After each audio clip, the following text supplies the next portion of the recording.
देखो, अभी तक की क्लास में मैंने आप लोगों को रेसिडेंशियल स्टेटस चैप्टर में पार्ट ए पूरा करवा दिया, ठीक है। पार्ट ए में क्या था कि हम जो पर्सन थे ना उसकी रेसिडेंशियल स्टेटस कैलकुलेट करना सीखते थे कि कौन सा पर्सन रेसिडेंट है कि नॉन रेसिडेंट है, और रेसिडेंट है तो किस टाइप का रेसिडेंट है ना। जैसे इंडिविजुअल की बात किए थे हमने, तो इंडिविजुअल रेसिडेंट होता है कि नॉन रेसिडेंट होता है, अगर रेसिडेंट होता है कि वो ओआर होता है कि एनओआर है। हम ये हिसाब लगा रहे थे कि वो बंदा रेसिडेंट है कि नॉन रेसिडेंट है। क्यों लगा रहे थे हिसाब ऐसा? उसकी इनकम अच्छे से कैलकुलेट हो। देखो, ये चैप्टर स्टार्ट करने के समय मैंने एक चीज बताई थी आप लोगों को कि इनकम टैक्स की मीनिंग मैंने क्या बताया था कि किसी भी पर्सन की इनकम पर जो टैक्स लगाया जाता है उसको इनकम टैक्स बोलते हैं। टैक्स कौन लेता है? हमसे गवर्नमेंट लेती है। अब गवर्नमेंट हमसे टैक्स लेगी तो क्या हमसे लेगी तो दुनिया के किसी भी व्यक्ति से ले लेगी क्या? नहीं। गवर्नमेंट को अगर टैक्स लेना है तो सामने वाले की रेसिडेंशियल स्टेटस बताएगी कि उस बंदे से टैक्स लेना है कि नहीं देना, ठीक है। रेसिडेंशियल स्टेटस के बेस पर गवर्नमेंट ये डिसाइड करती है कि उस व्यक्ति से टैक्स लेना है कि नहीं लेना है। जैसे एक सिंपल सी बात बता रहा हूं, मान लो आज जतीन का बर्थडे है क्या? सही में मान लो आज जतीन का बर्थडे है। अब जतीन से रिलेटेड लोग कौन कौन है पहले ये बताओ। जतीन से जुड़े हुए लोग, एक तो उसके पेरेंट्स लोग हैं। पेरेंट्स मतलब जिनसे सबसे ज्यादा क्लोज रिलेशन होता है, मम्मी पापा भाई बहन, शादी हो गई तो वाइफ, है ना, या हस्बैंड। अगर मैं किसी स्पाउस बोल सकते हैं, स्पाउस मतलब हस्बैंड के लिए वाइफ को बात बोलते हैं और वाइफ के लिए हस्बैंड को। तीन लोग कौन है? क्लोज रिलेटिव है। मतलब इनके ऊपर जतीन का सबसे ज्यादा अधिकार है, या इनका जतीन के ऊपर सबसे ज्यादा अधिकार है कि नहीं। दूसरा क्लोज रिलेशन किससे है, लेकिन थोड़ा कम इनसे? रिलेटिव्स और फ्रेंड्स। रिलेटिव्स और फ्रेंड्स मतलब मैं जो रिश्तेदार है और दोस्त है उनको मैं एक ही कैटेगरी में डाल दिया, रिलेटिव्स और फ्रेंड्स। और तीसरा और थोड़ा सा कम किससे रिलेशन है जतीन का? जान पहचान वाले लोग, अड़ोसी पड़ोसी, जिनके साथ काम उतना अच्छा नहीं है संबंध लेकिन है, पूछना पड़ेगा कुछ हुआ हमारे घर तो, है कि नहीं। अभी अपन क्या बात कर रहे हैं? जतीन का बर्थडे है। अब बर्थडे की पार्टी होने वाली है, तो सबसे पहले अपन बात करेंगे जतीन इनवाइट किसको किसको करेगा। घर वाले लोग को इनवाइट करोगे? वो तो ऑलरेडी इनवाइटेड रहते हैं, है ना। तो ये हो गए आपके पेरेंट्स और स्पाउस और सिबलिंग्स। पेरेंट, स्पाउस और सिबलिंग्स। सिबलिंग मतलब भाई बहन, ये एकदम हमारे क्लोज रिलेटिव। उसके बाद रिलेटिव्स एंड फ्रेंड्स।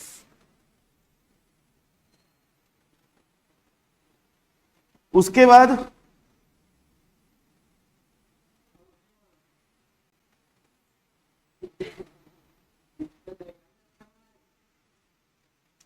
अड़ोसी पड़ोसी, मतलब या फिर जिनके साथ हम काम करते हैं, कलीग्स। ठीक है, कलीग की स्पेलिंग मेरे को नहीं आती, क्या होता है कलीग की स्पेलिंग? हिंदी में लिख दो सहकर्मी।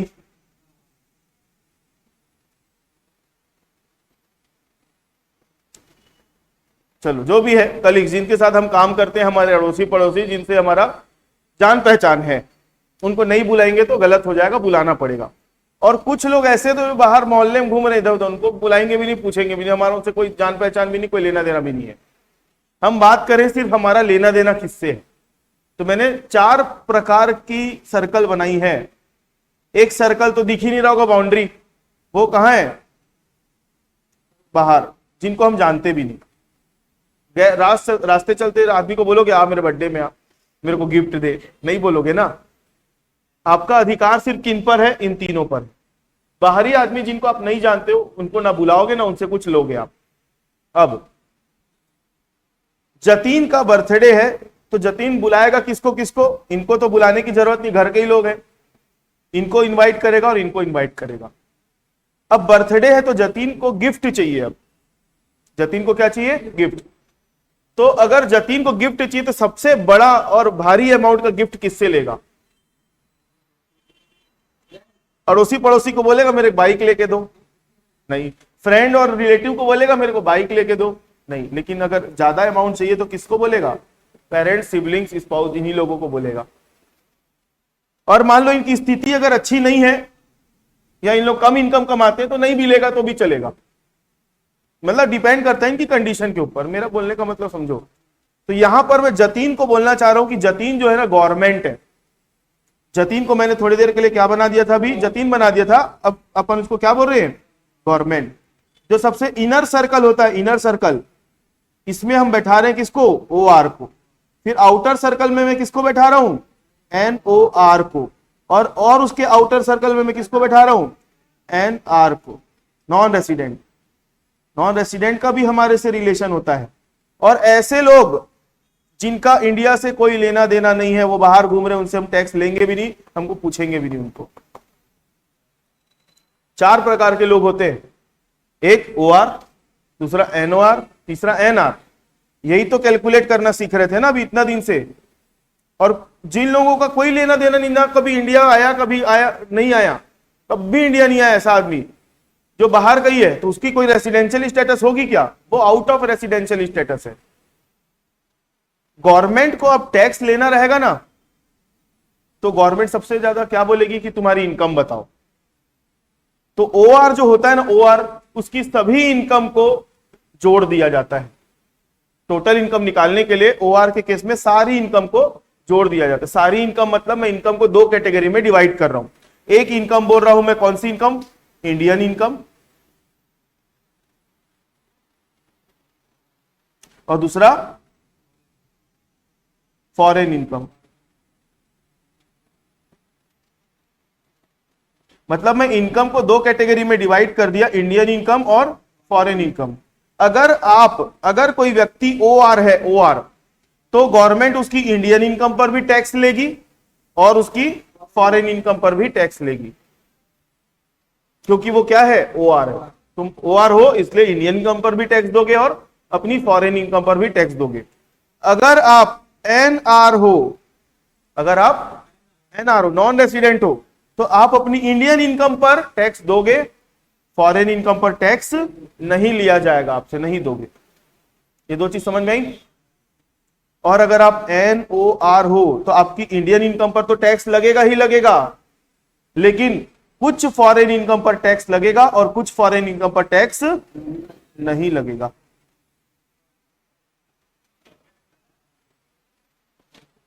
ये कॉन्सेप्ट अगर आपको समझ में आ गया तो फिर मैं अपनी बात आगे रखूंगा। तो ये जो मैंने बताया, एक गवर्नमेंट को अगर किसी से टैक्स लेना है ना, तो गवर्नमेंट देखती है कि उसका इंडिया से कितना रिलेशन है। इंडिया से जिसका जितना ज्यादा गहरा रिलेशन होगा वो आदमी उतना ज्यादा टैक्स देगा, लेकिन डिपेंड करेगा सामने वाले की इनकम की स्थिति के ऊपर। अब गरीब आदमी जो पैदा हुआ इंडिया में, पला बड़ा इंडिया में, बोलेंगे इंडिया का इससे सबसे ज्यादा रिलेशन है, तो क्या टैक्स भर भर के देगा क्या? भाई उसके पास पैसा होना भी तो चाहिए टैक्स देने के लिए। आ रही बात समझ में? तो गवर्नमेंट ने कुछ लोगों को बाहर निकाल दिया टैक्स के दायरे से, लेकिन टैक्स अगर सबकी कंपेरेटिवली अगर मैं बोलूं तो ओआर से सबसे ज्यादा टैक्स लिया जाता है। थोड़ा सा कम किससे लिया जाता है, और उससे थोड़ा कम किससे लिया जाता है, और इन लोगों से लिया ही नहीं जाता, इन लोगों से लिया ही नहीं जाता। तो अदर में अगर लिख दूं, अदर, वैसे लिखने कभी जरूरत पड़ेगी नहीं, अदर हम बात भी नहीं करेंगे अदर की। अदर जो ना ओआर है, ना एनओआर है, ना एनआर है, उसकी ना इंडियन इनकम पर टैक्स लिया जाएगा। इंडियन इनकम तो होगी ही नहीं उसकी, उस आदमी की तो इंडियन इनकम होगी ही नहीं, इसलिए नॉट एप्लीकेबल। और फॉरेन इनकम पर टैक्स नहीं लिया जाएगा उससे। क्लियर है? अब तो इसी के आधार पर मैंने ये बताया। मतलब आपके सामने एक क्वेश्चन आएगा, उसमें मान लो मिस्टर ए की बात होगी। मिस्टर ए को अलग अलग चश्मे से देखना है। एक बार आप मिस्टर ए को OR मान के कैलकुलेट करो, एक बार वही क्वेश्चन को मिस्टर ए को NOR मान के करना है, और एक बार वही मिस्टर ए को NR मान के कैलकुलेट करना है। तो तीनों ही केस में उसकी इनकम कितनी कितनी आएगी, अलग अलग आएगी, चेक कर लेना आंसर। तो आपको 3 बार अलग अलग क्वेश्चन सॉल्व नहीं करना है, अमाउंट के 3 कॉलम बना देना। आई बात समझ में? अब देखो क्वेश्चन ऐसा आएगा जिसमें नीचे लिख दिया रहेगा compute total income of mister A. योग्य भाई थोड़ा धीरे बात करो। Compute total income of mister A if mister A is OR, if mister A is NOR, if mister A is NR। Question बनाने का, सॉल्यूशन बनाने का यही पैटर्न है। तो चलो स्टार्ट करें। सबसे पहले अगर किसी व्यक्ति को इनकम रिसीव हो रही है, कहां पर? रिसीव होना समझते हो ना? रिसीव मतलब प्राप्त होना। रिसीव कैसे कैसे हो सकता है?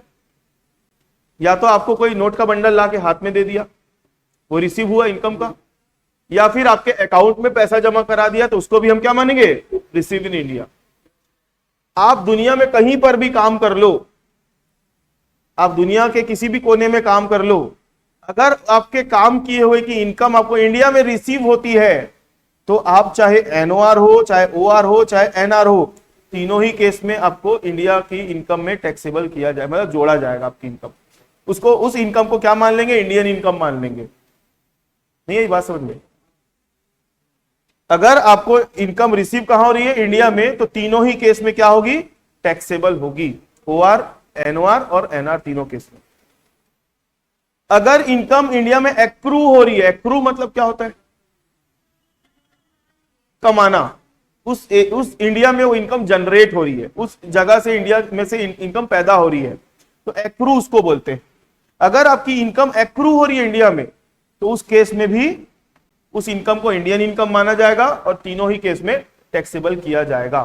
अब यहां पर मैंने बाजू में लिस्ट नंबर 1 लिखवाया है कि क्वेश्चन में अगर साफ साफ ये लिखा हुआ है इनकम एक्रूड इन इंडिया, तो वही मान लेना।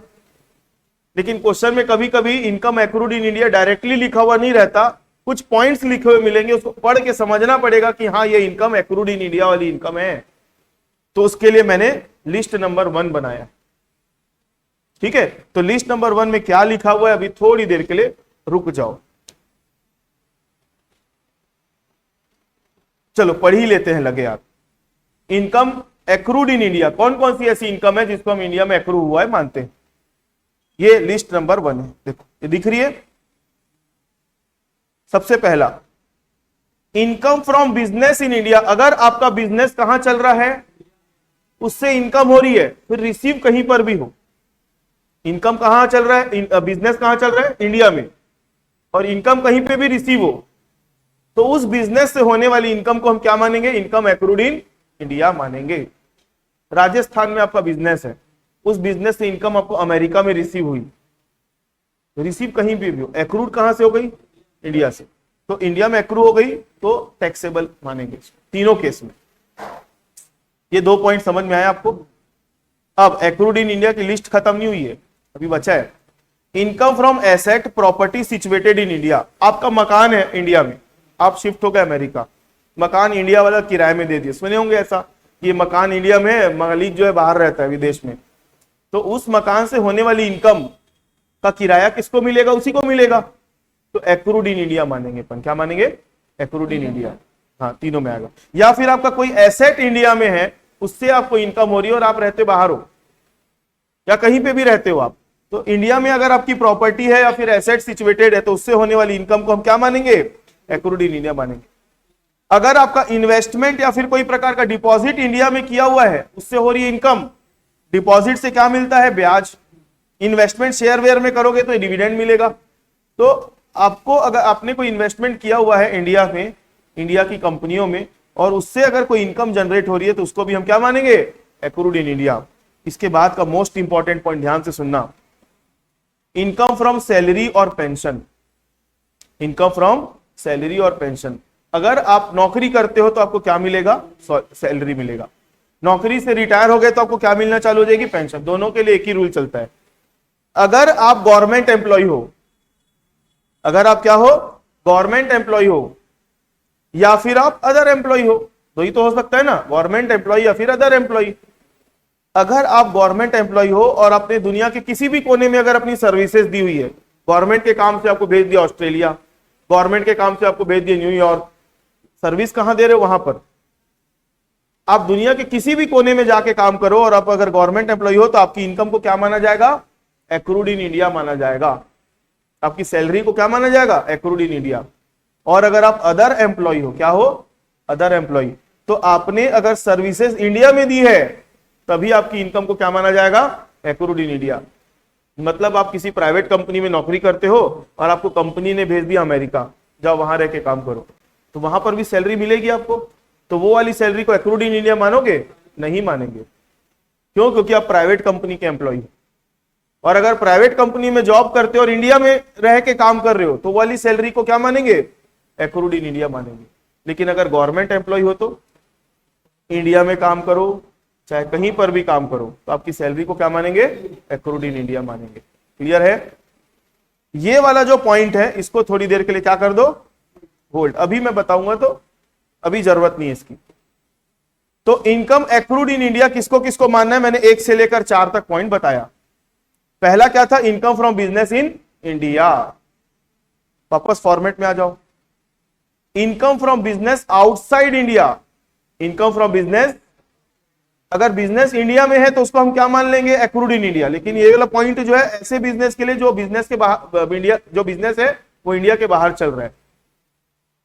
Income from business outside India, ऐसा बिजनेस जिससे इनकम हो रही है लेकिन वो बिजनेस कहां है, इंडिया के बाहर। तो उस बिजनेस का हमको क्या देखना है, कंट्रोल और मैनेजमेंट देखना है। क्या देखना है, कंट्रोल और मैनेजमेंट देखना है। अगर कोई बिजनेस इंडिया के बाहर चल रहा है लेकिन कंट्रोल मैनेजमेंट इंडिया में है, कंट्रोल मैनेजमेंट इंडिया में, बिजनेस बाहर चल रहा है, तो ऐसे बिजनेस की इनकम को 2 केस में टैक्सेबल करना है, एक में नहीं लेना है। अगर आपका बिजनेस इंडिया के बाहर चल रहा है, कंट्रोल मैनेजमेंट इंडिया के भी बाहर है, मतलब बिजनेस भी बाहर, कंट्रोल मैनेजमेंट भी बाहर, उस केस में ओआर में बस लेंगे, एनओआर और एनआर में नहीं लेंगे। क्लियर है, ये याद रखने वाली बात है भाई। एग्जेम्प्टेड इनकम, एग्जेम्प्टेड इनकम के मतलब ऐसी इनकम जिस इनकम को गवर्नमेंट ने टैक्स के बाहर, दायरे के बाहर करा हुआ है, ऐसी इनकम जिसके ऊपर गवर्नमेंट टैक्स नहीं लेती है, तो इसकी भी लिस्ट बना के रखा है मैंने। तो एग्जेम्प्टेड इनकम किसी भी कंडीशन में टैक्सेबल नहीं होगी, मतलब कहीं पे भी नहीं लेना है। क्लियर है। Past untaxed foreign income brought to India during the previous year, इसका मतलब क्या है, past untaxed foreign income brought to India during the previous year, ऐसी इनकम को भी हम किसी में नहीं लेते हैं।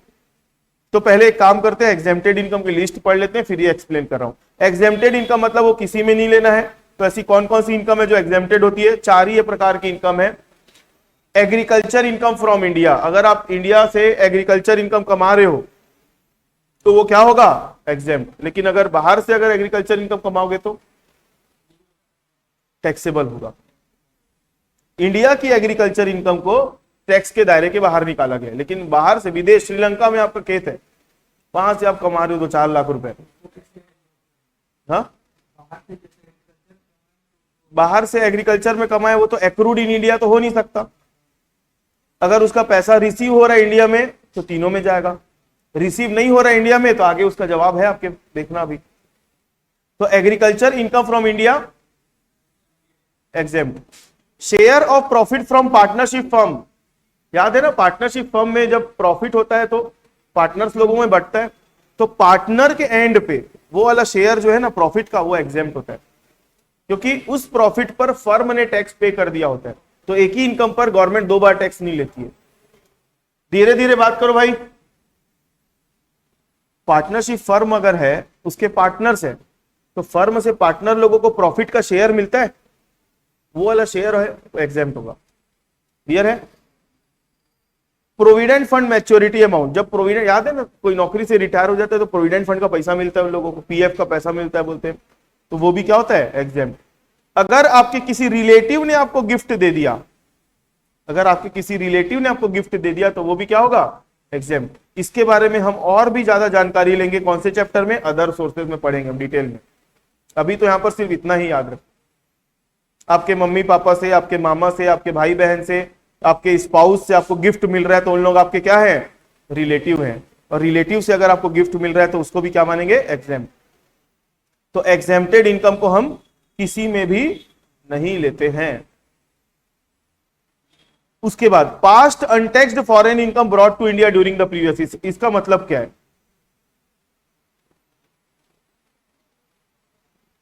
हमारा प्रीवियस ईयर क्या है?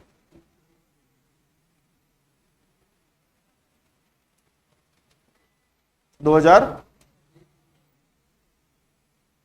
24। ये गोकुल है, ठीक है। गोकुल बैठा है हमारे बीच में, सुनो मेरी बात। गोकुल को कहीं से पता चला कि दुबई में इनकम टैक्स नहीं लिया जाता, वहां जितना पैसा कमाओ पूरा आपका, टैक्स नहीं देना पड़ता वहां पे। तो गोकुल इंडिया से कहां चला गया, दुबई, वहीं रह रहा है, बस तो कमा रहा है बढ़िया। तो गोकुल जो है प्रीवियस ईयर के पहले के कुछ 4-5 साल से कहां रह रहा था,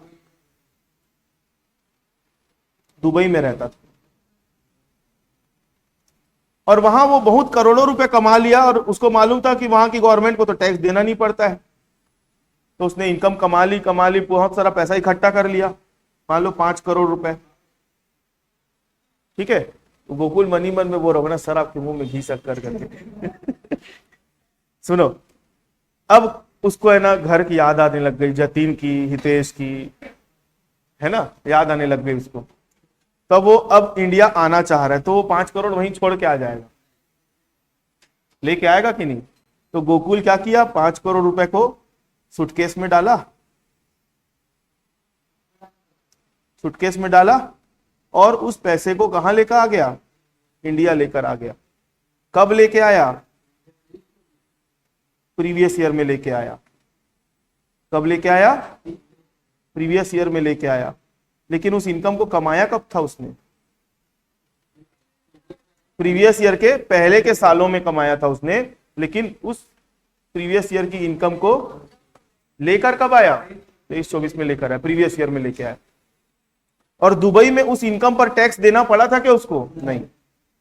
अब जो मैं वो लाइन लिखवाया ना, उसको वापस से पढ़ो, एक एक शब्द मतलब का है उसका,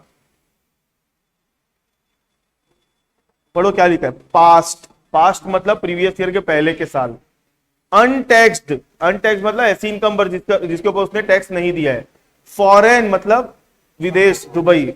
income brought to India during the previous year, पहले के साल में कमाई हुई फॉरेन की इनकम जिसके ऊपर टैक्स नहीं दिया गया था, ऐसी इनकम को अगर गोकुल मतलब वो पर्सन अगर इंडिया लेकर आता है, तो ऐसी इनकम पर प्रीवियस ईयर में गवर्नमेंट आपसे भी टैक्स नहीं लेगी, वो इनकम भी क्या हो जाएगा, मतलब गोकुल 5 करोड़ लेके आएगा ना, उसको 1 रुपए भी टैक्स देने की जरूरत नहीं, इंडिया में भी, हाँ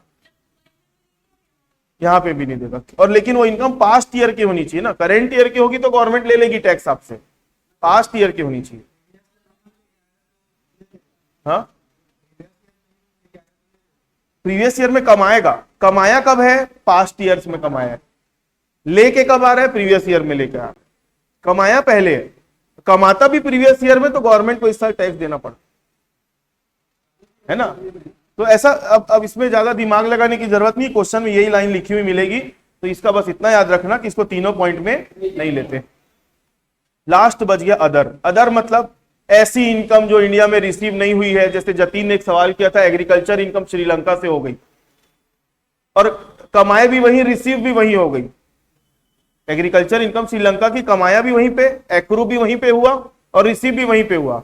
तो ऐसी इनकम इंडिया में रिसीव हुई क्या, नहीं। इंडिया में एक्रू हुई क्या, नहीं। बिजनेस तो है नहीं, एग्रीकल्चर इनकम को बिजनेस इनकम थोड़ी बोलते हैं। उसके बाद एग्जेम्प्टेड इनकम, इंडिया वाली एग्जेम्प्ट है, विदेश वाली एग्जेम्प्ट है क्या, नहीं। पास्ट अनटैक्स्ड वाली है क्या, नहीं। तो जिसका 1 से लेकर पॉइंट नहीं होता है उसका पॉइंट नंबर 6 होता है, मतलब अदर इनकम। तो उसको सिर्फ अपन क्या करेंगे, 1 में लेंगे, 2 में नहीं लेंगे, 1 में लेंगे, 2 में नहीं लेंगे। क्लियर है। ऐसी इनकम जो ऊपर के 1 से लेकर 5 तक के पॉइंट में नहीं आएगी, उसको पॉइंट नंबर 6 में लेंगे। अब ये चीज को समझाने के लिए मैं क्वेश्चंस कराऊंगा, तब आप लोगों को और डिटेल में बहुत अच्छे से समझ में आ जाएगा। ठीक है, तो आप लोगों की जवाबदारी है कि इसको लिख लो, है ना। ये नोट कंप्लीट हो गया है मेरे तरफ से। इसका पीडीएफ में अभी ऐप में अपलोड कर देता हूं, नोट कर लेना। अब कल की क्लास से अपन धड़ाधड़ क्वेश्चंस बनाते जाएंगे, ठीक है।